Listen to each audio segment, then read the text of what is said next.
నిన్నటి రోజున అనగా 27/12/24 రాత్రి సుమారు 8 గంటల ప్రాంతంలో ఒక మైనర్ బాలిక మీద గ్యాంగ్ రేప్ జరగటం జరిగింది. దాని మీద ఇనుకుదురు పోలీస్ స్టేషన్లో కేసు నమోదు చేసి దర్యాప్తు చేస్తూ ఉన్నాము. కానీ కొన్ని మీడియాల్లో కొన్ని ఛానల్స్లో ఆ పాప యొక్క కాళ్ళు చేతులు బంధించి రేప్ చేశారని, అలాగే రేప్ చేసిన వాళ్ళు గంజాయి బ్యాచ్ అని రావటం జరిగింది. కానీ అవన్నీ కూడా వాస్తవాలు కాదు.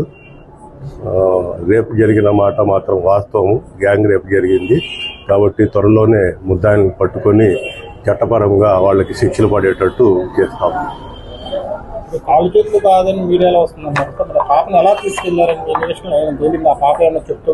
పాప కొద్దిగా షాక్ లో ఉందండి. మా ఉమ్మన్ ఎస్ఐ గారు కూడా విచారిస్తా ఉన్నారు. షాక్ లో ఉన్నది. మళ్ళీ డీటెయిల్ గా విచారిస్తాం. అమ్మాయి సుమారు 4 ఉండొచ్చని అనుకుంటున్నామండి. 4 మెంబర్స్. ప్రస్తుతానికి ఒక 2 అదుపులో తీసుకున్నామండి.